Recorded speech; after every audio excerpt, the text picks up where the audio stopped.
இப்பொழுது நாம் live டிவைன்ல book 2 chapter 16 பார்த்து கொண்டிருக்கின்றோம். என் தலைப்பு the integral knowledge and the aim of life, 4 theories of existence.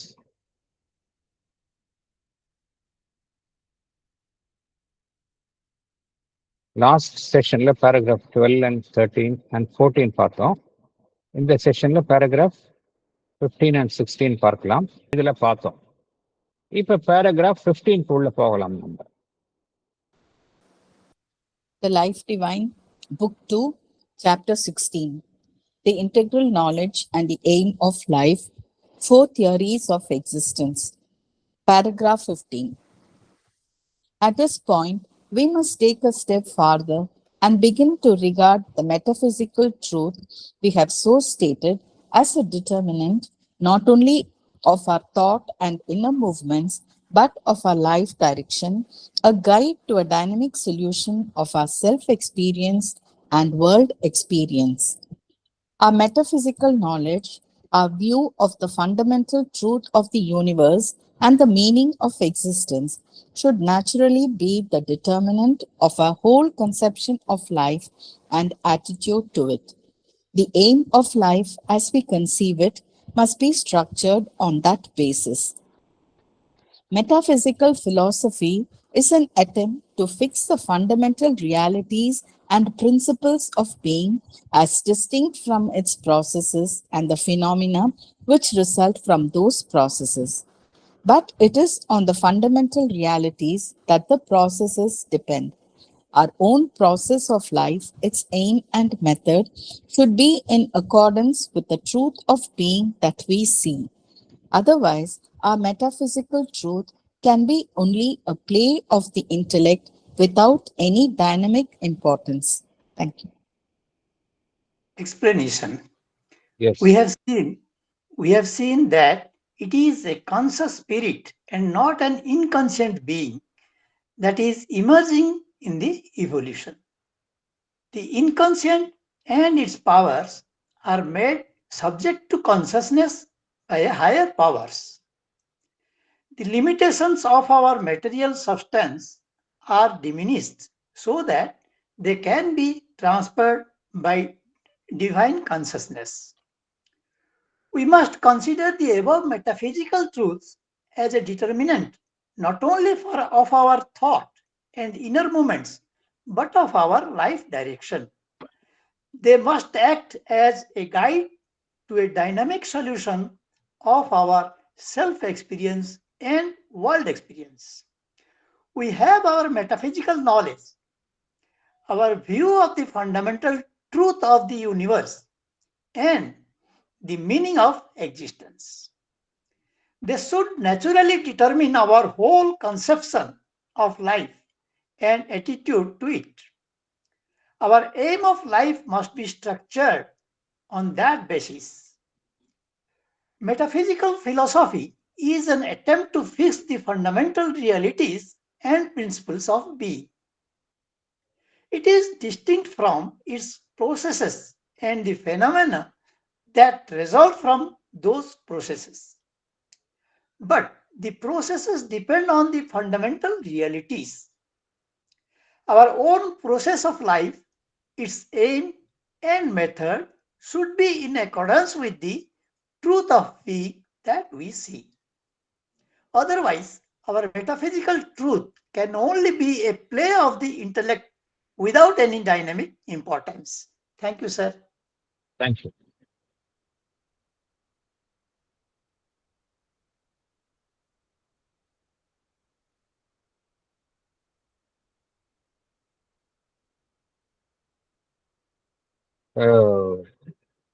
Life divine படிக்கிறோம். நம்ம பகவான் ஸ்ரீ அரவிந்தர் இடம் வந்துவிட்டோம், ஸ்ரீ அன்னையிடம் வந்துவிட்டோம். இருவருமே ஒரே கருத்தை தான் கூறுகின்றார்கள் இல்லையா? 2 பேருமே நம்ம வேறு வேற பார்ப்பது இல்லை. அட்லீஸ்ட் நம்ம டிவோட்டிஸ் நம்ம போல இருக்கிறவங்க மதர் வேற, ஸ்ரீ அரவிந்தோ வேற அப்படின்னு பார்க்கறது இல்லை. அது பகவானுடைய கருத்து தான் அன்னையினுடைய கருத்து, அன்னையினுடைய கருத்து தான் பகவானினுடைய கருத்து. என்னெல்லாம் நம்ம பேசிக்கலா ஒரு அடிப்படையான ஒரு எண்ணம் நமக்கு என்ன இருக்கும்? யாராவது நம்மகிட்ட சொல்றாங்க, இந்த உலகம் என்பது பொய், மாயை, வாழ்வு என்பது மாயை. உலக வாழ்வில் இருந்து நீங்க விடுபட்டால்தான் உங்களுக்கு இந்த இறைவனை அடைய முடியும் அப்படின்னு யாராவது சொல்றாங்கன்னா, நம்ம உடனடியாக நமக்கு என்ன தோன்றும்? பகவான் அரவிந்தர் அவ்வாறு சொல்லவில்லையே. பகவான் அரவிந்தர் என்ன கூறுகின்றார்? இந்த உலகம் என்பது அந்த பரம்பொருளினுடைய வெளிப்பாடுதான். அனைத்தினுள்ளும் அந்த பரம்பொருள் இருக்கின்றது என்றுதானே கூறுகின்றார். அப்படி என்றால் உலகம் என்பது மாயை இல்லை அப்படி என்றுதான் நாம் நினைப்போம். அதே போல மனிதன் இந்த நிலையிலேயே தான் இருப்பான். மனிதனுக்கு எந்த விதமான ஒரு விமோசனமும் கிடையாது. மனிதன் எப்பொழுதுமே அறியாமையில் தான் இருப்பான். மனிதனை பீடித்துள்ள அனைத்துமே இப்படித்தான் இருக்கும், காலம் காலமாக இப்படித்தான் இருக்கும். இதிலிருந்து மனிதன் தப்பித்து செல்ல முடியாது என்று யாராவது கூறினால் நாம் உடனே என்ன நினைப்போம்? பகவான் அரவிந்தர் அவ்வாறு கூறவில்லையே. பகவான் அரவிந்தர் என்ன கூறுகின்றார் என்றால், எல்லாமே பரிணாமத்தில் மெல்ல மெல்ல வெளிப்படுகின்றன.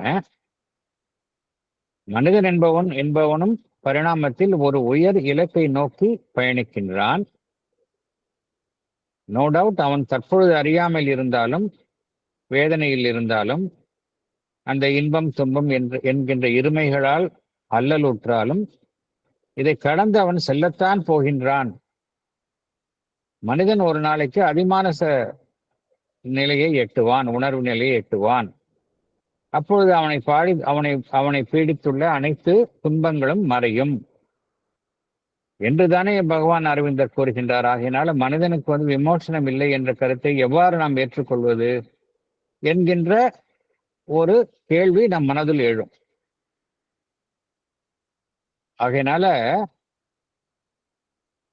என்ன நாம் மெல்ல மெல்ல மெல்ல மெல்ல நம் மனதில் எந்த உண்மை பகவான் அரவிந்தரிடம் வந்த பிறகு லைஃப் டிவைன் படிக்கின்றோம், சாவித்திரி படிக்கின்றோம்.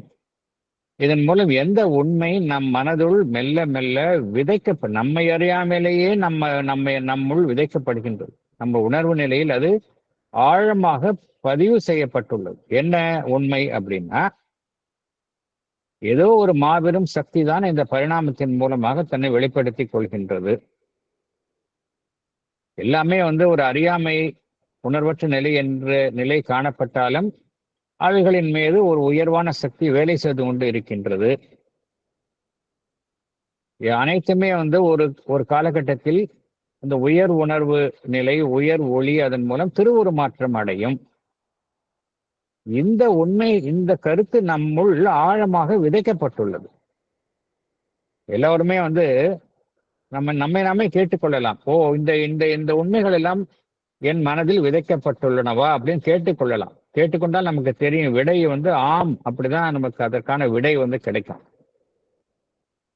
அடிப்படையில இந்த கருத்து தான் நம்ம மீண்டும் மீண்டும் பார்க்கின்றோம். இதெல்லாம் என்ன? இதெல்லாம் மேம்போக்காக, மேற்புறமாக பார்ப்பதற்கு தத்துவ ரீதியான உண்மைகள் போன்று தோன்றும். இதைத்தான் பகவான் என்ன கூறுகின்றார்? Metaphysical truths. மெட்டபிசிக்ஸ் என்ன அர்த்தம்? பிலாசபி. பிசிக்கல்ல என்ன அர்த்தம்? இந்த சட உலகத்தை சார்ந்த. மெட்டாபிசிக்கல்னா சட உலகத்திற்கு சற்று அதற்கு மேலான நிலையில் உள்ள தத்துவங்கள். அப்படிப்பட்ட தத்துவங்களாக இருப்பதை போல நமக்கு தோன்றும்.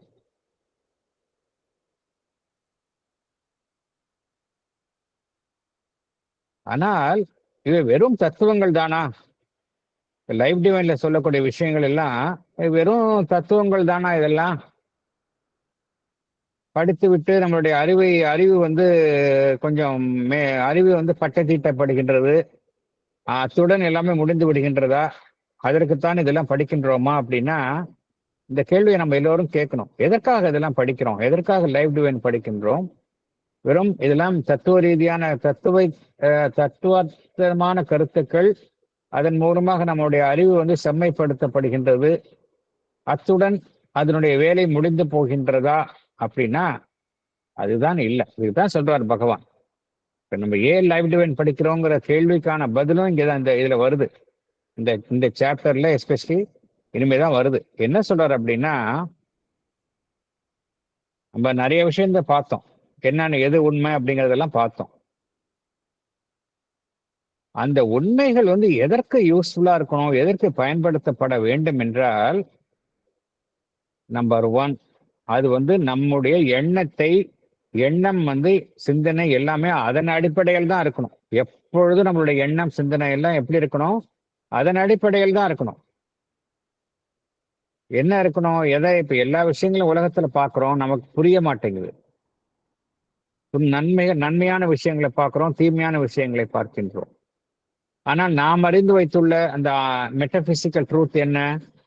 எங்கும் வியாபித்துள்ளது அந்த ஆம்னி பிரசன்ட் ரியாலிட்டி, இல்லையா? அப்படின்னா என்ன அர்த்தம்? நம்ம பார்க்கக்கூடிய விஷயங்களை பின்னாலேயும் எது இருக்கு? இந்த இறை அம்சம் இருக்கின்றது. நமக்கு புரியல, அது அழிவான ஒரு எதிர்மறையான விஷயமாக இருந்தாலும் அதற்கு பின்னாலும் ஒரு டிவைன் எக்ஸிஸ்டன்ஸ் இருக்கு, ஆம்னி பிரசன்ட் ரியாலிட்டி இருக்கு என்கின்ற உண்மையை நாம் எப்பொழுதுமே சிந்தனையில் கொள்ளணும். அதைத்தான் பகவான் கோருகின்றார். இந்த மெட்டபிசிக்கல் ட்ரூத் எல்லாம் நம்ம அறிகின்ற உண்மைகள் எல்லாமே எதை தீர்மானிக்க வேண்டும்? நம்முடைய எண்ணத்தை தீர்மானிக்க வேண்டும். படிக்கிறது ஒண்ணு, சிந்தனை வேற அப்படின்னா நம்ம படிச்சதை உள்ள வாங்கலேன்னு அர்த்தம். அதை நம்ம இன்டர்னலைஸ் பண்ணலேன்னு அர்த்தம். சும்மா அதை சும்மா காதுல வாங்கிட்டு போயிட்டோம் அப்படின்னா படிக்கிறத உலகில நம்ம சிந்திக்கக்கூடிய எல்லா விஷயங்களுடன் பொருத்தி பார்க்காம அதனுடைய வெளிச்சத்துல பார்க்காம நம்ம பார்த்தோம் அப்படின்னா படிக்கிற விஷயத்தினால எந்த விதமான பயனையும் நாம் எட்டவில்லை என்பதுதான் அர்த்தம். அது மாதிரி இருக்கக்கூடாது அப்படிங்கிறார் பகவான். என்ன கூறுகின்றார்? நம்மளுடைய எண்ணத்தை அதை தீர்மானிக்கணும் அப்படிங்கிறார். அது மாத்திரம் இல்ல, எண்ணத்தை மாத்திரம் அது தீர்மானிப்பது மாத்திரம் அதோட நின்று விடக்கூடாது. நம்முடைய அகத்தினுடைய அனைத்து இயக்கங்கள், இன்னர் மூவ்மெண்ட்ஸ் எல்லாமே அதன் அடிப்படையில் தான் இருக்கணும் அப்படிங்கிறார். இன்னர் மூவ்மெண்ட்ஸ், நம்முடைய சிந்தனைகள், நம்முடைய உணர்ச்சிகள், நம் மனதில் எழும் கருத்துக்கள் எல்லாமே இதன் அடிப்படையில் தான் இருக்கணும் அப்படிங்கிறாரு. எப்படி இருக்கணும்? அது எப்படி நம்முடைய இன்னர் மூமெண்ட்ஸ் இந்த கருத்தின் அடிப்படையில் எப்படி இருக்கணும் அப்படின்னா, பேசிக்கலா நம்ம யார் அப்படின்னா நமக்குள்ள ஒரு டிவைன் பிரசன்ஸ் இருக்கு. நாம் இந்த உடல் மனம் வாழ்வு அப்படிங்கிற ஒரு வெளிப்புற தோற்றத்தை கொண்டவர்கள் மாத்திரம் அல்ல. நாம் ஒரு பேரை தாங்கிய என்னுடைய ஈகோவை சார்ந்த அமைப்பு இல்லை. எனக்குள்ள அந்த பரம்பொருள் இருக்கின்றது. அந்த எங்கும் நிறைந்த பரம்பொருள் என்னுடையும் இருக்கின்றது. இறை சாநித்தியம் எனக்குள்ளே இருக்கின்றது. அதுதான் செயல்படுகின்றது அப்படிங்கிற ஒரு கான்சியஸனோட நம்ம செயல்பட்டோம் அப்படின்னா நம்ம இதை நம்ம புரிந்து கொண்டோம் என்பதுதான் அர்த்தம். அதனால்தான் பகவான் என்ன சொல்கின்றார்? எல்லா விதமான இன்னர் மூமெண்ட்ஸ் எல்லாமே அதன் அடிப்படையில் இருக்கணும் அப்படிங்கிறார். ஸோ இது 2. அப்புறம் நம்மளுடைய வாழ்வு எந்த திசையை நோக்கி இருக்கணும்? நம்ம வாழ்வினுடைய டைரக்ஷன் இதை நம்பி இருக்கணும். வாழ்வினுடைய டைரக்ஷன் எப்படி இருக்கணும் அப்படின்னா, வாழ்வில நம்ம பிறந்தோம், அன்றாட வாழ்வை நடத்துவதற்கான தேவைகளை நாம் எட்டுகின்றோம். நல்ல உடல் ஆரோக்கியம், உணவு, தங்குவதற்கு ஒரு இருப்பிடம், நோ டவுட் உறவினர்களுடன் ஒரு சொந்த பந்தங்களுடன் ஒரு மகிழ்ச்சியான வாழ்க்கை. இது மாத்திரம் போதுமா அப்படின்னா இது மாத்திரம் பத்தாது. எந்த உண்மையை இருக்கணும் அப்படின்னா நாம் நமக்குள்ளே இருக்கக்கூடிய அந்த இறை அம்சத்தை மேலும் மேலும் உள் சென்று கண்டறிய வேண்டும். அதுதான் நம்முடைய வாழ்வினுடைய இலக்காக இருக்கணும். வாழ்வினுடைய லட்சியம் எப்படின்னா, நாம் ஏற்கனவே அறிந்து வைத்துள்ள உண்மையின் அடிப்படையில பகவான் என்ன சொல்றாருன்னா, எல்லாமே உண்மையின் அடிப்படையில எல்லாத்தையும் உங்களுடைய வாழ்வினுடைய எல்லா இயக்கங்களையும் வாழ்வு செல்லக்கூடிய அந்த எந்த திசையில் அது வாழ்வு பயணிக்க வேண்டுமோ அதையும் இந்த உண்மையான அடிப்படையின் பேரில் நீங்க அமைத்துக் கொள்ளணும் அப்படிங்கிறார். ஸோ நமக்குள்ள இருக்கக்கூடிய அந்த டிவைன் பிரசன்ஸ் அதை கண்டறிவில் தான் நம்மளுடைய வாழ்வினுடைய டைரக்ஷன் இருக்கணும் அப்படிங்கிறார். லைஃப் டைரக்ஷன் அப்படிங்கிறாரு. அப்புறம் நம்ம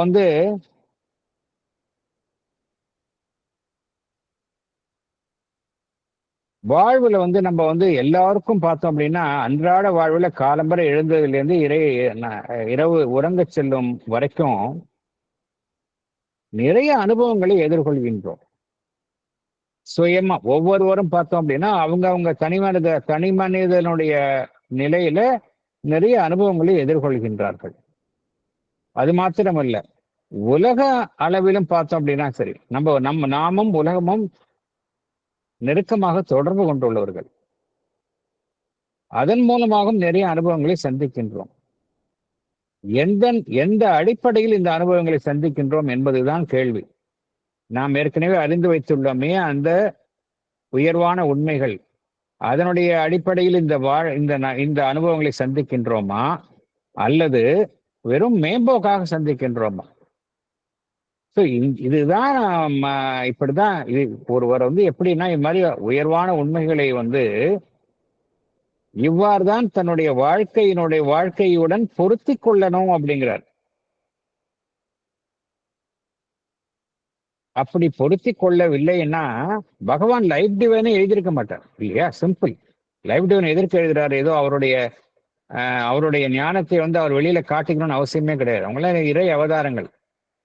தன்னை விளம்பரப்படுத்திக் கொள்ளணும், எனக்கு இவ்வளவு விஷயம் தெரியணும்னு சொல்லணும்னு அவசியம் கிடையாது. எதற்காக அவங்களாம் எழுதுறாங்க?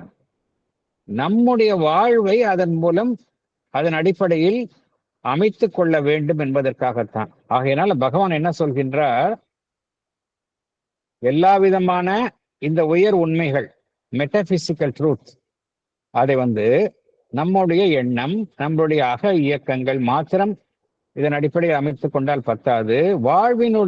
வாழ்வு எந்த திசையில் செல்ல வேண்டும், நம்முடைய தனிப்பட்ட அனுபவங்கள், உலக அனுபவங்கள், இதற்கெல்லாம் எந்த அடிப்படையில் நாம் தீர்வு காண வேண்டும் என்பதெல்லாம் இந்த உண்மையின் அடிப்படையில் தான் நாம் அணுக வேண்டும் அப்படிங்கிறார்.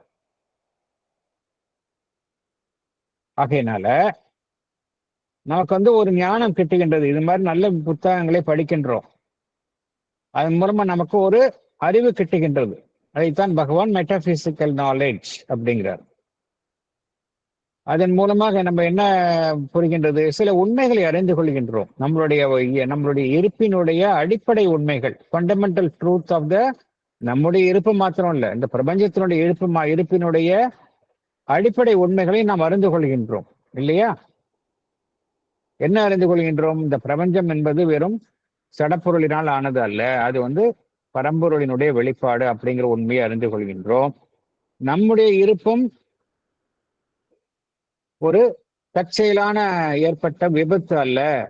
மனிதன் எதற்காக இந்த பிரபஞ்சத்தில் படைக்கப்பட்டுள்ளான் என்றால் அவன் மூலமாக அந்த இறைத்தன்மையை அடைய வேண்டும், அவன் மூலமாக இறைத்தன்மையை எட்ட வேண்டும் என்பதற்காகத்தான் மனிதன் படைக்கப்பட்டுள்ளான். இதெல்லாம் நம்முடைய இருப்பு, பிரபஞ்சத்தினுடைய இருப்பு, அதற்கு பின்னால் உள்ள உண்மைகள், அடிப்படை உண்மைகள்.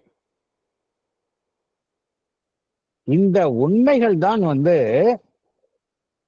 வாழ்வு குறித்த நம்முடைய பார்வையை தீர்மானிக்கணும் அப்படிங்கிறார். இந்த உண்மைகள் தான் வாழ்வு குறித்த நம்முடைய புரிதலை தீர்மானிக்க வேண்டும் அப்படிங்கிறார். should naturally be the determinant of our whole conception of life. அது மாத்திரம் இல்ல, வாழ்க்கை குறித்த ஆட்டிடியூட் எனக்கு எப்படி இருக்கு அப்படிங்கிறது பார்க்கணும். ஒரு 15 வருஷம் முன்னாடி என்னுடைய வாழ்க்கை குறித்த ஆட்டிடியூட் ஒரு மாதிரி இருந்திருக்கும். இது மாதிரி விஷயங்கள் எல்லாம் நம்ம மேலும் மேலும் அறிந்து கொள்ளும் பொழுது என்னுடைய பார்வை கண்டிப்பாக மாறி இருக்க வேண்டும். அவ்வாறு மாறவில்லை என்றால் நாம் இந்த உயரிய கருத்துக்களை நாம் உள்ள வாங்கலேன்னு அர்த்தம்.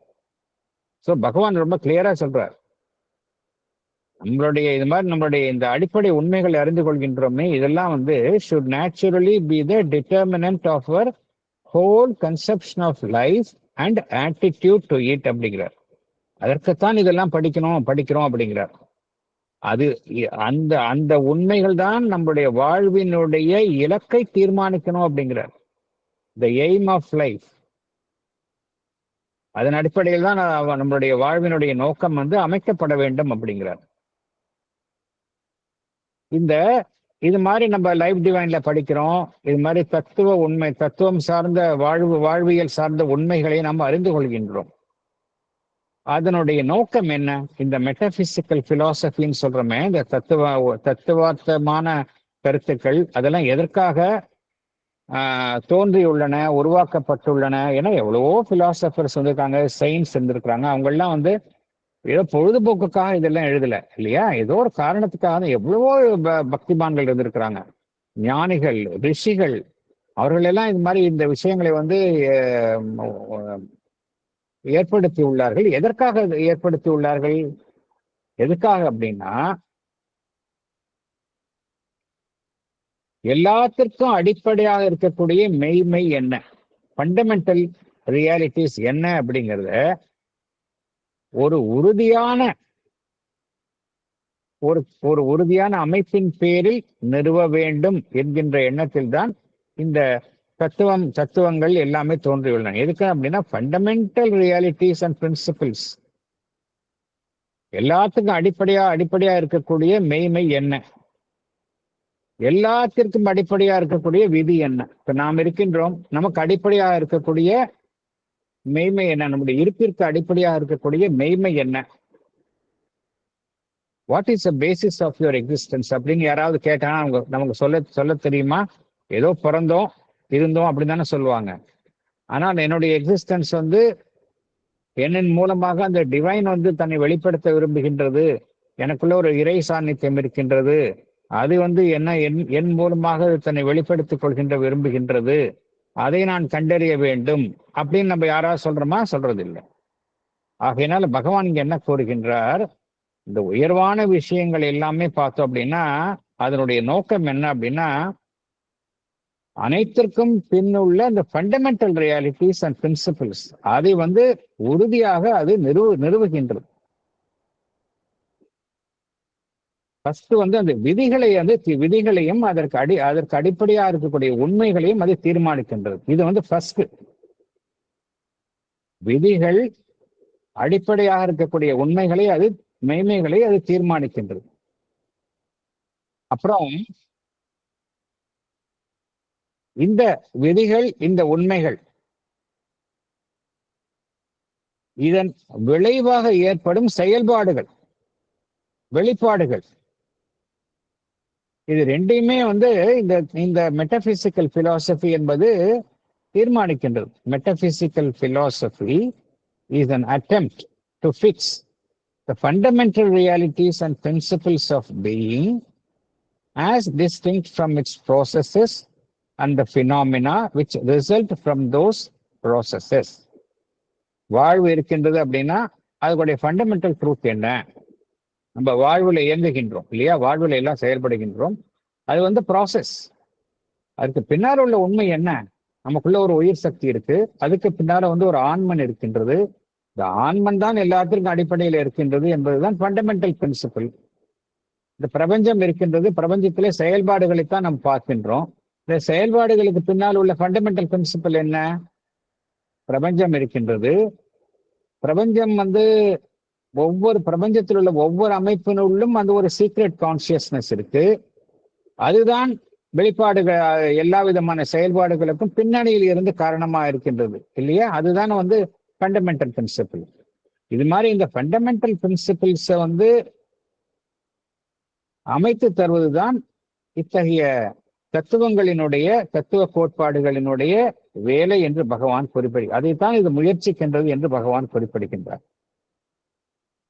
ஆகையினால இந்த ஃபண்டமெண்டல் ரியாலிட்டின்னு கூறுகின்றோமே, அடிப்படை மெய்மைகள், அடிப்படை உண்மைகள் சொல்லலாம். அதன் அடிப்படையில் தான் அதன் விளைவாக ஏற்பாடும் செயல்பாடுகள் அமைக்கப்படுகின்றன. நாம் எவ்வாறு செயல்படுகின்றோம், மனிதன் எவ்வாறு செயல்படுகின்றோம், நம்ம பேசுகின்றோம், செயல்படுகின்றோம், எல்லாமே வந்து என்ன, அடிப்படையில எனக்கு ஒரு ஆன்மன் இருக்கின்றது. அதுதான் ஃபண்டமெண்டல் பிரின்சிபல். சில மெட்டீரியலிஸ்ட் என்ன சொல்லுவாங்க, உன் உடல் இருக்கின்றது, உடல்ல உயிர் இருக்கு, நீ சிந்திக்கின்றாய், அதுதான் நீ செயல்படுகின்றாய் அப்படின்னு அவங்க சொல்லுவாங்க. ஆனா ஃபண்டமெண்டல் பிரின்சிபல் என்ன, மனிதனுக்குள்ள ஒரு ஆன்மன் இருக்கு, அதுதான் அவனுடைய செயல்பட வைக்கின்றது என்பதுதான் ஃபண்டமெண்டல் பிரின்சிபல். ஆகையினால நம்முடைய அனைத்து செயல்பாடுகளும், வாழ்வினுடைய அனைத்து செயல்பாடுகளும், பிரபஞ்சத்தினுடைய அனைத்து செயல்பாடுகளும் எதனுடைய அடிப்படையில் நிகழ்கின்றன என்றால் இந்த ஃபண்டமெண்டல் பிரின்சிபிள்ஸ்.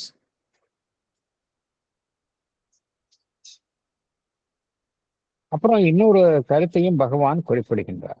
என்ன அப்படின்னா, நம்முடைய வாழ்வினுடைய செயல்பாடுகள், our own process of life, நம்முடைய வாழ்வினுடைய செயல்பாடுகள், வாழ்வினுடைய நோக்கம், எய்ம், வாழ்வினுடைய அந்த செயல்முறை, மெத்தட். ஸோ 3 விஷயம் சொல்றார். Our own process of life, aim and method. இது 3 எப்படி செயல்படணும்? வழக்கமா நம்ம இப்ப எப்படி செயல்படுதுன்னு பார்த்தோம் அப்படின்னா, நம்ம வந்து வாழ்வு அப்படிங்கிறது மோஸ்ட்லி எப்படி இருக்கு, டிசையர் ட்ரிவனா இருக்கு நம்மளுக்கு, இல்லையா? இதை அடைய வேண்டும், அதை அடைய வேண்டும், இது எனக்கு வேண்டும், அது எனக்கு வேண்டும், அப்படிதான் இருக்கு. நோ டவுட் நம்ம வாழ்க்கையில தவிர்க்க முடியாது. இப்ப மனிதன் வாழ்கின்றான் என்றால் அவனுடைய அடிப்படை தேவைகளை வந்து அவன் பூர்த்தி செய்து கொண்டுதான் இருக்கணும். அதுல யாரும் மதர் அண்ட் ஷோர்பிந்த வந்து இதெல்லாம் பண்ணக்கூடாதுன்னு சொல்லல. நீங்க வந்து எல்லாத்தையும் விட்டுட்டு துறவரம் போன்று காட்டில் இருக்கணும்னு சொல்ல வரல. வாழ்வினுடைய அடிப்படை தேவைகளை நீங்கள் நிறைவேற்றிக் கொள்ளுங்கள், அப்படிதான் சொல்றாங்க. ஆனா அதுல அப்சஷன் கூடாது, அதுதான் நோக்கம் என்று நினைக்க கூடாது. இதை தாண்டி வேறொரு நோக்கம் நமக்கு இருக்கு அப்படிங்கறத நம்ம அந்த அடிப்படையில தான் வாழ்வுல எப்பொழுதுமே அதுலதான் கண் இருக்கணும்.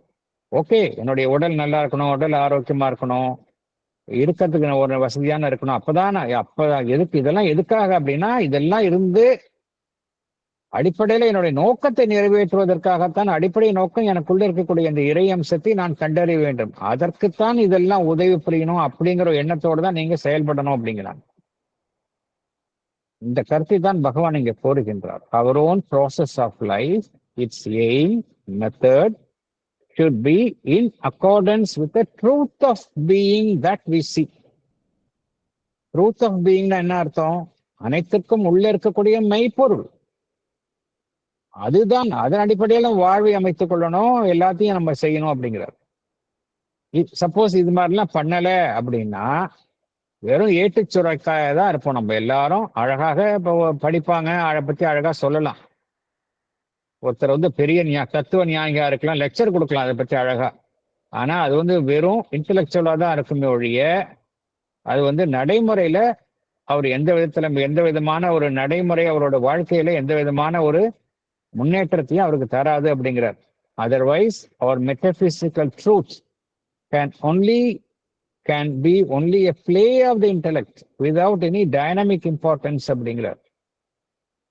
அறிவு சார்ந்த ஒரு அறிவினுடைய ஜாலமாகத்தான் இருக்கும், அதெல்லாம் அறிவினுடைய ஜாலமாகத்தான் இருக்குமே ஒழிய வேற எந்த விதமான முக்கியத்துவத்தையும் வெளிப்படுத்தாது அப்படிங்கிறார். இதற்குத்தான் வந்து அன்னை வந்து ஒரு பொன்மொழியை நமக்கெல்லாம் வழங்கியுள்ளார்கள். அந்த பொன்மொழி என்ன அப்படின்னா, a drop of practice is better than an ocean of theories and resolutions அப்படிங்கிறாங்க. ஒரு டிராப் நீ பிராக்டிஸ் பண்ணுப்பா, அது போதும். நீ பெரிய தியரிஸ், ரெசல்யூஷன்ஸ், மிகப்பெரிய தீர்மானங்கள் இதெல்லாம் பண்ணிட்டு இருக்கிறதுக்கு பதிலாக அதுல ஒரு டிராப்பாவது பிராக்டிஸ் பண்ணு அப்படிங்கிறாங்க. இதே கருத்தை தான் பகவான் கூறுகின்றார். ரொம்ப அற்புதமான ஒரு கருத்தை பகவான் இந்த சாப்டர்ல நமக்கு வழங்கியுள்ளார். நம்மை நாமே கேட்டுக்கொள்ளணும். இதெல்லாம் நம்ம படிக்கிறோமே, இதை எப்படி நம்ம பிராக்டிஸ் பண்றோம் அப்படிங்கிறத நம்ம கேட்டுக்கொண்டால் தான் நமக்கு அடுத்த ஸ்டெப்புக்கு போக முடியும், மேற்கொண்டு போகலாம்.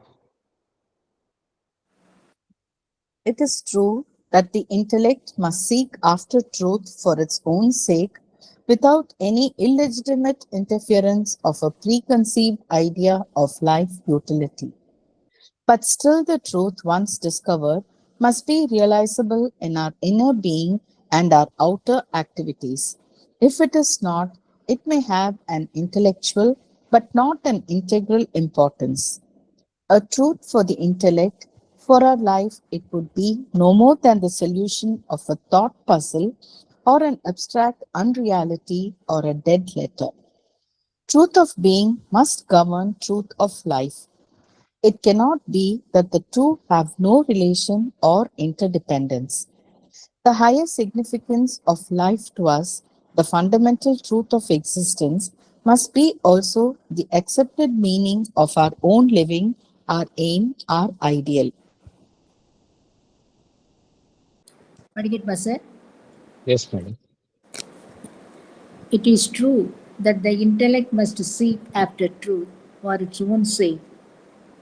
Our preconceived idea of life utility must not interfere with it, but the truth once discovered must be realizable in our inner being and our outer activities. Otherwise, it may have an intellectual and not an integral importance. It would be a truth for the intellect, for our life. It would be no more than the solution of a thought puzzle or an abstract unreality or a dead letter. Truth of being must govern the truth of life. The two must be related and interdependent. The fundamental truth of existence must also be the accepted meaning of our own living. It must be our aim, our ideal. Thank you, sir. Thank you.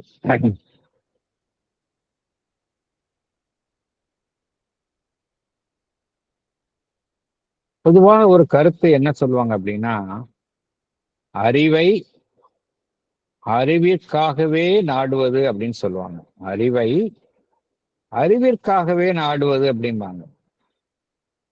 Truth for the sake of truth.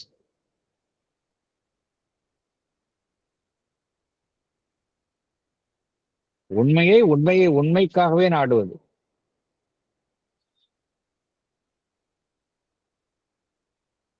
அந்த உண்மையை நாடும் பொழுது அதனால் எனக்கு ஏதாவது வாழ்வில் எனக்கு பயனளிக்குமா, பயனளிக்காதா என்கின்ற ரீதியில் நாம் உண்மையை நாடக்கூடாது. அந்த உண்மை சுடும் அப்படிங்கிற மாதிரி உண்மை நமக்கு சில சமயம் அசௌகரியமாக கூட இருக்கலாம். அதற்காக அந்த உண்மையை தான் நாடணுமே தவிர நம்ம உண்மையை வாழ்க்கையில நமக்கு பயனுள்ளதா இருக்குமா, பயனுள்ளதா இருக்காதா, அதுக்கு தகுந்த மாதிரி நான் உண்மையை நாடுவேன்னு சொல்ல முடியாது. So truth, we should seek truth for the sake of truth. அதுல ஒன்றும் சந்தேகம் இல்லை. அதுல ஒன்றும் இப்ப நம்மளுடைய வாழ்வினுடைய தேவைகள், நடைமுறை பிராக்டிக்கல் ரெக்குவயர்மெண்ட்ஸ், அதன் பொறுத்து நம்ம உண்மையை நாடுவதில் நமக்கு எந்த விதமான ஒரு தயக்கமும் இருக்கக்கூடாது அப்படிங்கிறார். நோ டவுட், அதுல ஒன்றும் சந்தேகம் கிடையாது. பகவான் என்ன கூறுகின்றார்? Illegitimate interference of a preconceived idea of life utility அப்படிங்கிறார். இல்லெஜிட்டிமேட் இன்டர்ஃபியரன்ஸ்னா என்ன அர்த்தம்? உண்மையை நாடுவதில் அதுக்கு குறுக்கிடுவதற்கு யாருக்கும் உரிமை கிடையாது. உண்மையை நாடுவதில்லை, உண்மையை நாடுவதில் என்னுடைய வாழ்வினுடைய பிராக்டிக்கல் அந்த பயன்பாடு அப்படிங்கிற ரீதியில அந்த உண்மையை நாடுவதில் எந்த விதமான தலையீடும் இருக்கக்கூடாது அப்படிங்கிறார். இதுல ஒன்றும் சந்தேகம் கிடையாது. இந்த கருத்துல எந்த விதமான மாற்றமும் கிடையாது. ஆனால் அதே சமயம் இந்த உண்மையை நாடுவதிலோ நான் உண்மையை நாடுகின்றோம், உண்மையை அறிகின்றோம், உண்மையை நாடுகின்றோம், உண்மையை அறிகின்றோம் இல்லையா? உண்மையை நாடுகின்றோம். எது உண்மைன்னு எனக்கு தெரியல, சோ உண்மையை நாடுகின்றேன், உண்மையை கண்டறிகின்றேன். ஓகே, உண்மையை கண்டறிகின்றேன். என்ன உண்மையை கண்டறிகின்றேன்? ஃபார் எக்ஸாம்பிள், மனிதர்கள் இருக்கின்றார்கள். உண்மையிலே மனிதர்கள்னா எது மனிதர்கள் அப்படின்னு மேற்புறமா தோற்றத்தை பார்க்கின்றோமே, உண்மையிலே மனிதர்கள்னா என்ன அப்படின்னா எந்த உண்மையை நமக்கு கண்டறிய முடியும்? எனக்குள்ள இருக்கக்கூடியதும் அந்த இறை சாநித்தியம் தான் ஆன்மன். அதே ஆன்மன் தான் மற்றவர்களிடத்தும் இருக்கின்றது அப்படிங்கிற உண்மையை நம்ம கண்டறிகின்றோம். உண்மை எனக்கு உண்மையிலேயே என்ன உண்மைன்னு தெரியல அப்படின்னு தெரிஞ்சுக்க விரும்புகிறோம். உண்மை தெரிகின்றது. நம்ம வெளிப்புற தோற்றத்தை உடைய ஒரு மனிதன் நான் அல்ல, எனக்குள்ள இருக்கிற ஆன்மன் தான் நான் அப்படிங்கிற உண்மை தெரிகின்றது.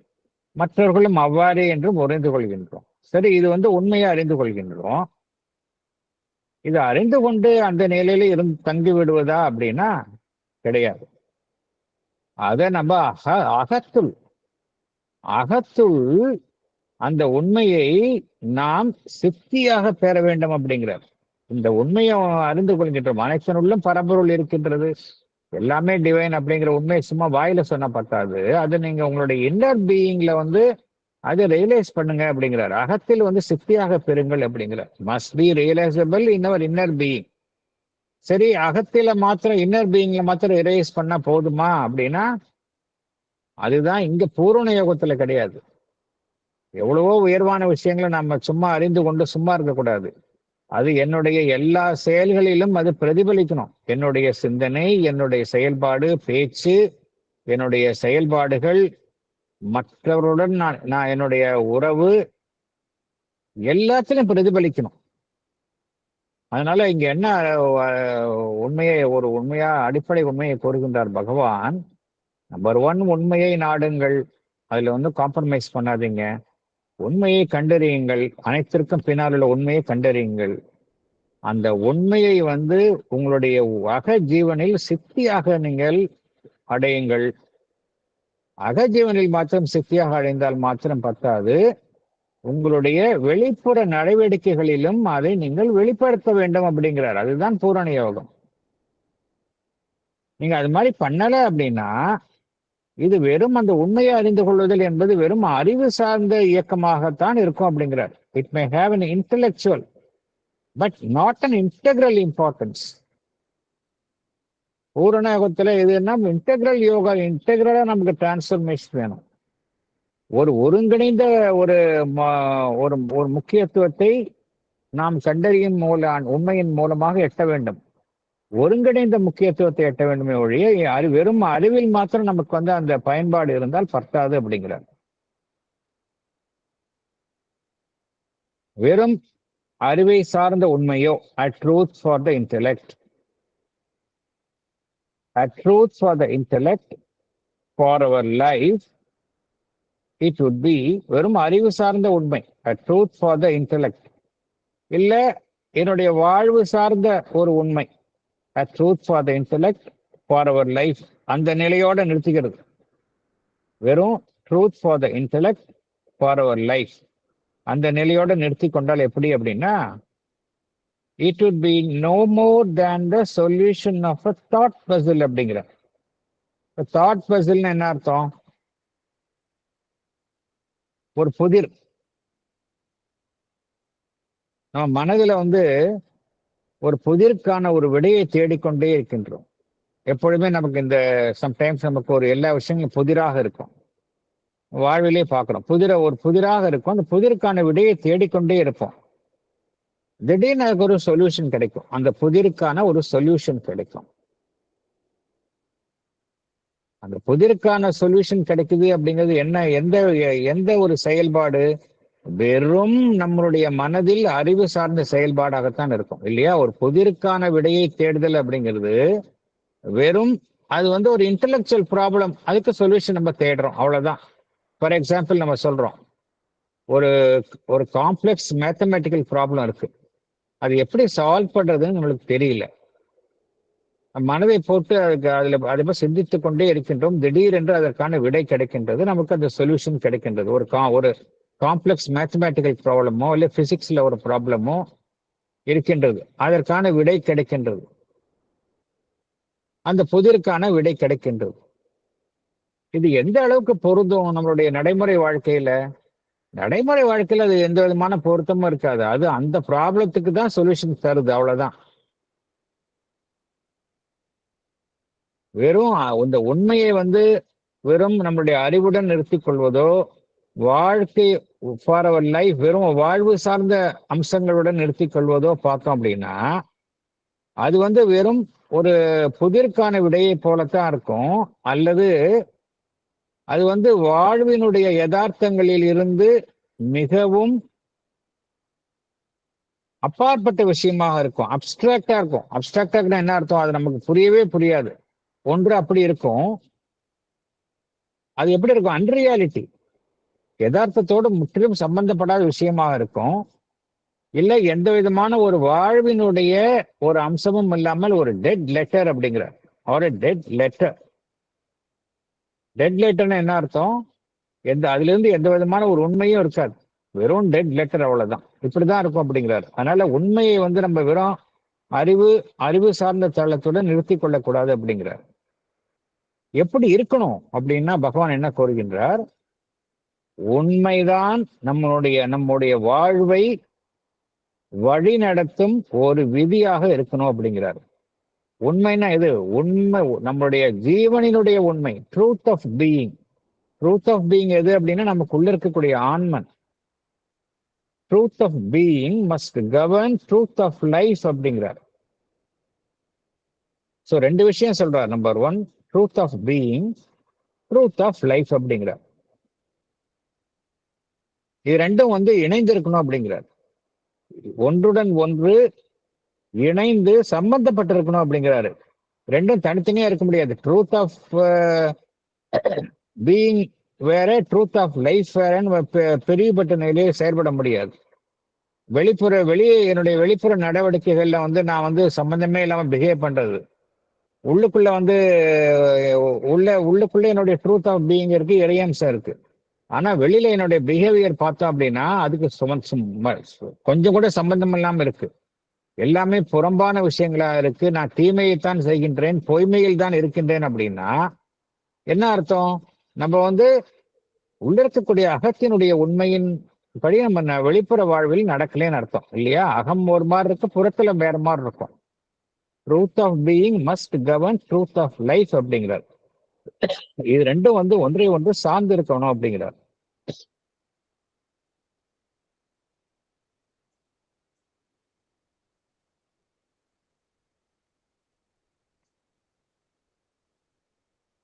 அப்புறம் நம்முடைய வாழ்விற்கு இது வந்து அடிப்படை உண்மையா இருக்கின்றதோ, ஃபண்டமெண்டல் ட்ரூத் ஆஃப் எக்ஸிஸ்டன்ஸ் அப்படிங்கிறார்.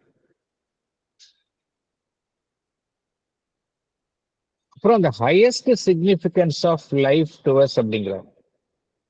எது வந்து highest significance of life to us அப்படின்னா நமக்குள்ள இருக்கக்கூடிய இறையம்சத்தை தான் நாம் ஹையஸ்ட் சிக்னிபிகன்ஸ், அதுதான் இருக்கணும். இது வந்து ஒரு சாதாரண மனிதனிடம் கேட்டா நான் வந்து பதவியை அடையணும், நான் வந்து சமுதாயத்துல வந்து பெரிய ஆளாக இருக்கணும், என்னை எல்லாரும் வந்து போற்றி பாராட்டணும், புகழ் எனக்கு நிறைய கிடைக்கணும், அதுதான் என்னுடைய ஹையஸ்ட் சிக்னிபிகன்ஸ்னு ஒரு சாதாரண மனிதன் சொல்லுவான். ஆனால் எது வந்து உண்மையிலேயே ஹையஸ்ட் சிக்னிபிகன்ஸா இருக்கணும் அப்படின்னா எனக்குள்ள இருக்கக்கூடிய இறையம்சத்தை ஒவ்வொருவரும் கண்டறிய வேண்டும். அதுதான் ஒவ்வொருவருக்கும் ஹையஸ்ட் சிக்னிபிகன்ஸ் ஆஃப் லைஃபா இருக்கணும்.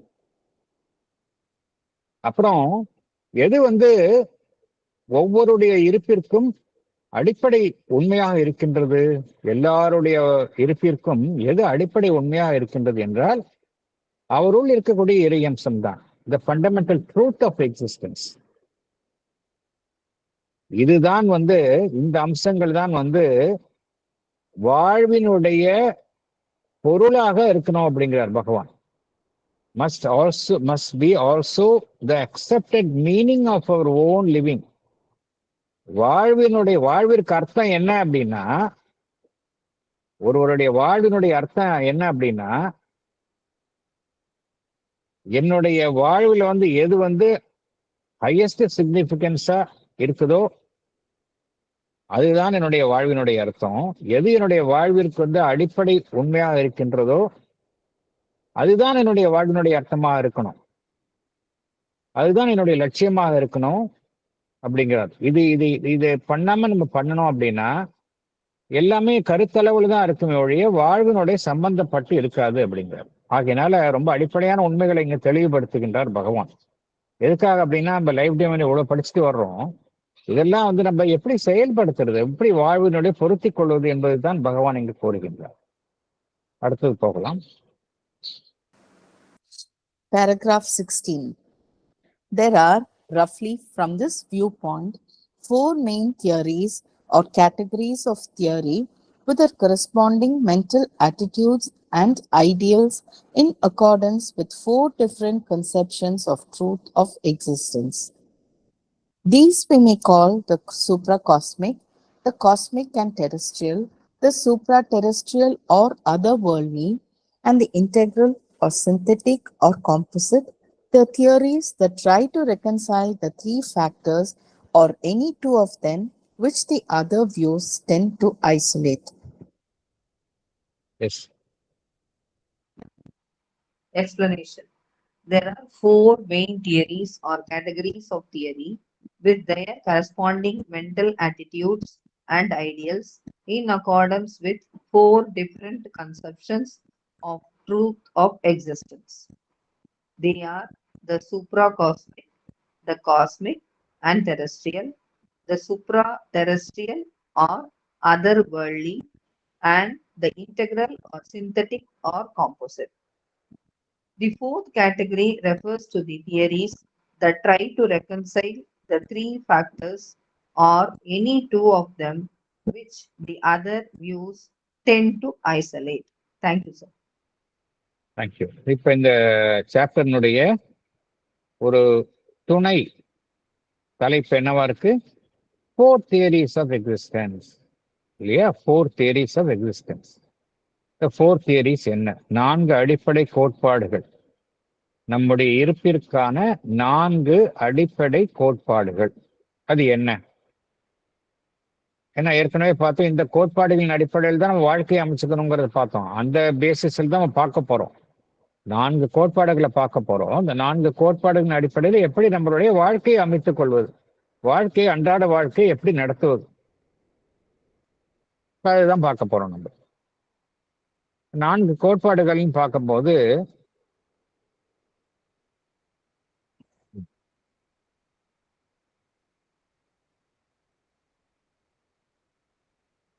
அந்த ஒவ்வொரு கோட்பாடுக்கும் பார்த்தோம் அப்படின்னா, எந்த கோட்பாட்டை நான் எடுத்துக்கொள்கின்றேனோ அதன்படி என்னுடைய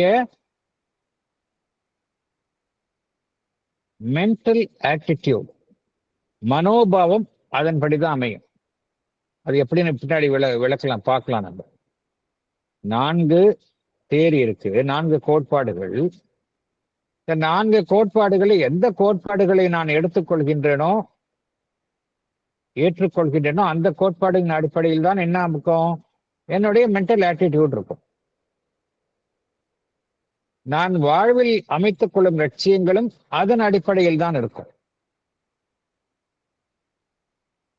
இந்த நான்கு கோட்பாடுகள் என்ன அப்படின்னா, நம்ம பகவான் வந்து வேற ஒரு ஆர்டர்ல கொடுத்திருக்காரு. நமக்கு தெரிஞ்ச ஆர்டர்ல இருந்து போகும். நம்ம கொஞ்சம் சற்று புரிந்து கொள்வதற்கு எளிமையா நம்ம போகலாம். இப்ப நம்ம இருக்கிறோம்னா எங்க இருக்கிறோம்? இந்த பூமியில இருக்கிறோம். ஃபர்ஸ்ட் எல்லாமே சடப்பொருள்கள், புவி, இந்த புவி உலகம் அப்படிங்கிற பேசிஸ் தான் இருக்கிறோம். இந்த புவி சார்ந்த உலகம்தான் உண்மை அப்படின்னு இருக்கிறவங்க எவ்வளவு பேர் இருக்கிறாங்க? எனக்கு இருக்கணும்ப்பா, எனக்கு வந்து இந்த கண்ணால பார்க்குறேன் இவ்வளவு விஷயத்த, இந்த சட உலகத்தை பார்க்குறேன், எல்லா விஷயங்களையும் நான் எதிர்கொள்கின்றேன், இதுதான் உண்மை, இதை தாண்டி எதுவுமே இல்லை, இதுதான் உண்மை, இதுல நம்ம ஃபோக்கஸ் பண்ணா போதும்பா அப்படின்னு சொல்லுவாங்க. அதுதான் வந்து காஸ்மிக் அண்ட் டெரஸ்ட்ரியல். நான் வந்து புரிந்து கொள்வதற்கு எளிதாக நம்ம அந்த ஆர்டரை நான் மாற்றி சொல்றேன். ஃபர்ஸ்ட் காஸ்மிக் அண்ட் டெரஸ்ட்ரியல், எல்லாமே இந்த புவி சார்ந்த விஷயம்தான், அதுக்கு தாண்டி வேற எதுவுமே கிடையாது. எல்லாமே இந்த உலகம் புவி சார்ந்த உலகம், இதை தாண்டிய உண்மை எதுவும் கிடையாது அப்படிங்கிற ஒரு கருத்து. இது ஒரு கருத்து, இது ஒரு கோட்பாடு, இது ஒரு தியரி, காஸ்மிக் அண்ட் டெரஸ்ட்ரியல். சரி, சில பேர் இருக்கிறாங்க, என்ன சொல்லுவாங்க அவங்க? இந்த உலகம் அப்படிலாம் கிடையாது, இது உலகம், நம்ம கண்ணால பார்க்கக்கூடிய உலகம் என்பது ஒரு பொய்யான விஷயம். எல்லாத்துக்கும் மேல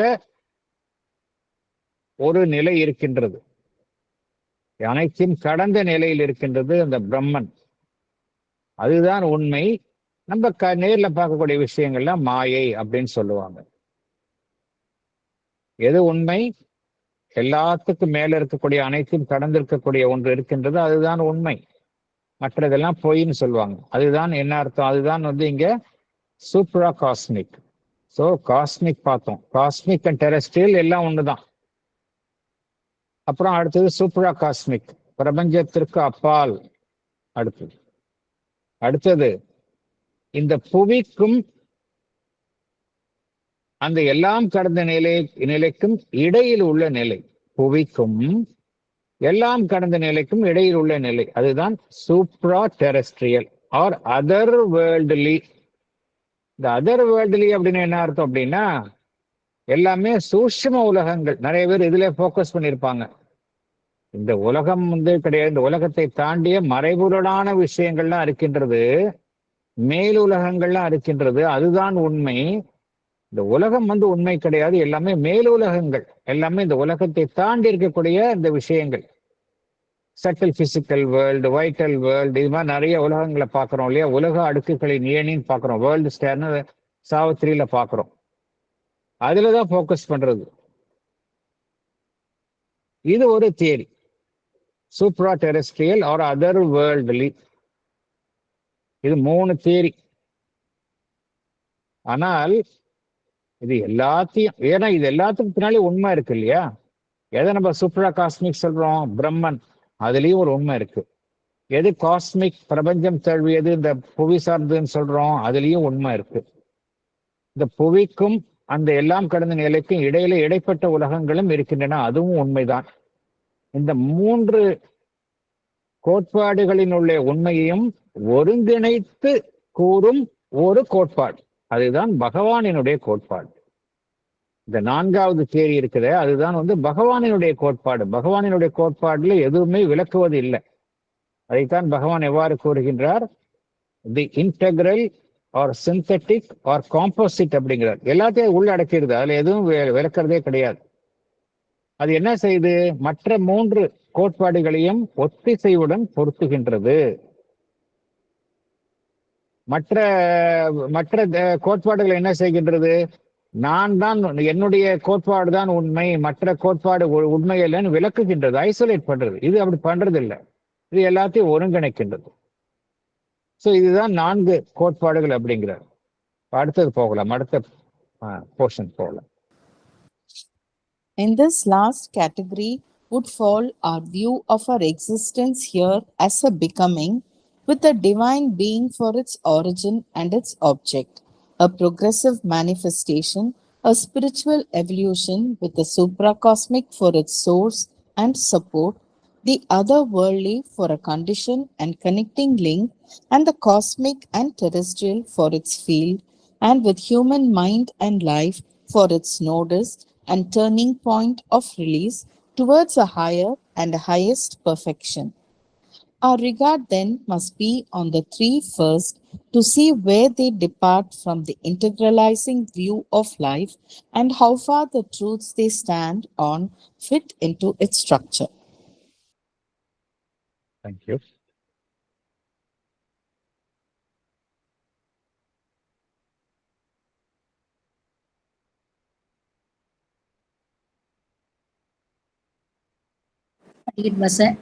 படிங்க madam. Our view of our existence falls in the last category. We view our existence as a becoming with the divine being for its origin and its object. Our existence is a progressive manifestation, a spiritual evolution. It takes the supracosmic for its source and support. It takes the otherworldly for a condition and connecting link. It takes the cosmic and terrestrial for its field. It takes the human mind and life for its nodus, center, and turning point of release towards a higher and a highest perfection. We must look at the first 3 theories to see where they depart from the integralizing view of life we must see how far the truths they stand on fit into the structure of integrality. Thank you, sir. Thank you. பகவானினுடைய ஆஹ், இந்த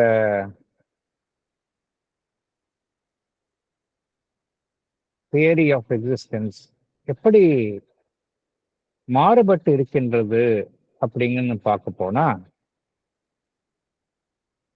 பகவானினுடைய அந்த இப்ப இதுல நம்ம எப்படி பார்க்கிறோம், நம்மளுடைய வாழ்வை எப்படி பார்க்கிறோம்? ஆஸ் அ பிகமிங் அப்படிங்கிறோம். ஆஸ் அ பிகமிங் தான் அந்த பரம்பொருளினுடைய வெளிப்பாடாகத்தான் நம்ம வாழ்வை பார்க்கின்றோம். பரம்பொருளினுடைய வெளிப்பாடுனா அதனுடைய மூலம் எங்க இருக்கணும்? மூலம் அந்த பரம்பொருள் தான். Divine being for it's origin. மூலமும் அதுதான், இலக்கம் அதுதான், இட்ஸ் ஆப்ஜெக்ட் அதுவும் அதுதான். இப்படிதான் நம்ம பார்க்கிறோம். பகவானினுடைய கோட்பாடுல லைஃப் இஸ் அ பிகமிங். அதுல டிவைன் பீயிங் தான் ஆரிஜின், டிவைன் பீயிங் தான் இலக்கு. ஸோ நம்மளுடைய வாழ்வு அப்படிங்கிறது என்ன? பரம்பொருளை அது என்ன செய்கின்றது? படிப்படிப்படியாக வெளிப்படுத்துகின்றது. It is a progressive manifestation. அதன் மூலம் என்ன நடக்கின்றது? ஒரு ஆன்மீக பரிணாமத்தினுடைய இயக்கம் நடைபெறுகின்றது. Spiritual evolution. இதுதான் பகவான், இவ்வாறு தான் பகவான் கூறுகின்றார். இந்த பகவானினுடைய அந்த கோட்பாடுல அதனுடைய விசேஷமான ஒரு அம்சம் என்ன அப்படின்னா, அதனுடைய கேரக்டரிஸ்டிக்ஸ் என்ன அப்படின்னா, எதுவுமே விளக்கப்படுவது இல்லை. இங்க எல்லாம் கடந்த நிலையில் இருக்கக்கூடிய பரம்பொருள், இந்த சூப்ரா காஸ்மிக், அது மூலமாக எடுத்துக்கொள்கின்றது for it source and support. Supra காஸ்மிக்க அது சோர்ஸ் அண்ட் சப்போர்ட்டை மூலமாக எடுத்துக்கொள்கின்றது.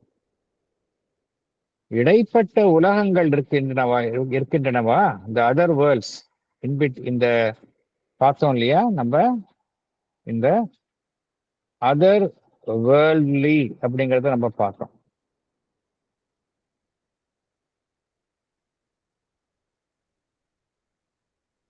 சூப்ரா டெரஸ்ட்ரியல் அப்படிங்கிறத பார்த்தோம். அதர் வேர்ல்ட்லி இடைப்பட்ட உலகங்கள் அப்படிங்கிறத நம்ம பார்த்தோம். அதை இங்க நம்ம பகவானினுடைய கோட்பாட்டுல பார்த்தோம் அப்படின்னா, அதை ஒரு இணைக்கும் ஒரு தொடர்பாக நாம் காண்கின்றோம். அது தனியா பார்ப்பதில்லை. கீழ் உள்ள உலகத்தையும் கீழ் உள்ள இந்த புவியையும் எல்லாம் கடந்த நிலையில் இருக்கக்கூடிய இந்த பரம்பொருளையும் இணைக்கும் ஒரு தொடர் பிணைப்பாகத்தான் நாம் இந்த உலகங்களை பார்க்கின்றோம், காணா உலகங்களை பார்க்கின்றோம். So it takes otherworldly for a condition and connecting link. அப்புறம் இந்த புவி, நாம் இருக்கக்கூடிய இந்த புவியை இந்த கோட்பாடு எவ்வாறு காண்கின்றது?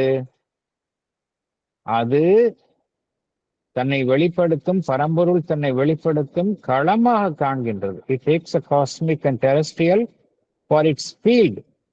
இதுதான் களம், இங்கதான் எல்லாம் நடக்குது அப்படிங்குது. இறைவனுடைய வெளிப்பாடு எங்க நடக்குது? இங்கதான் நடக்குது அப்படிங்குது.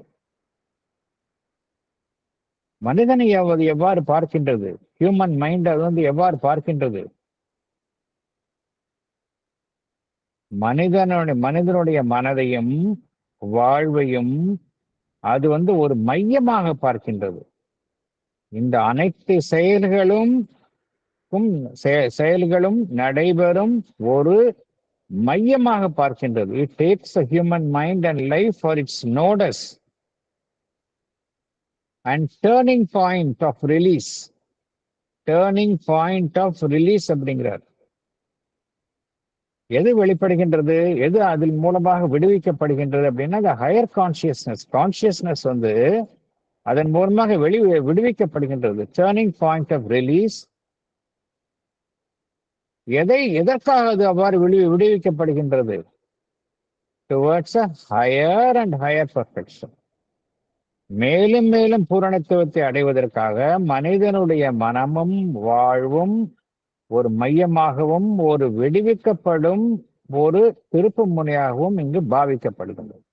இதுதான் வந்து பகவானினுடைய தியரி. இதை நம்ம எல்லாரும் மனசுல வச்சுக்கணும். இது வந்து அடிப்படை உண்மை. சூப்ரா காஸ்மிக் வந்து சோர்ஸா வச்சுக்கிறாரு.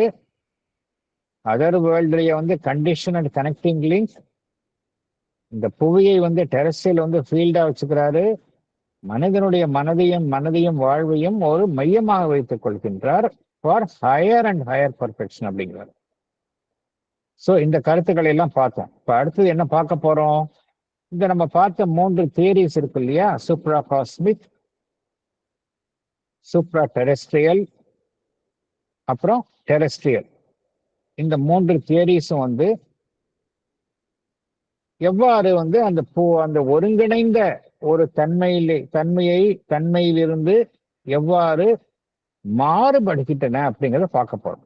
நம்ம வந்து இன்டெகிரலைசிங் வியூ ஆஃப் லைஃப் அந்த 4வது தியரி தான் எல்லாத்தையும் இன்டெகிரேட் பண்ணுது. அதிலிருந்து இந்த 3 கோட்பாடுகளும் எவ்வாறு மாறுகின்றன என்பதை நாம் பார்க்க போகின்றோம். அதனுடைய ஒவ்வொன்றிலும் இருக்கக்கூடிய உண்மைகள் வந்து தனித்தனியே நாம் காணும் உண்மைகள் வந்து அந்த பூரணமான ஒரு அமைப்பில் எவ்வாறு பொருத்தப்படுகின்றன என்பதையும் பார்க்க போகின்றோம். இதெல்லாம் வந்து நம்ம அடுத்த செக்ஷன்ல நம்ம பார்க்கலாம்.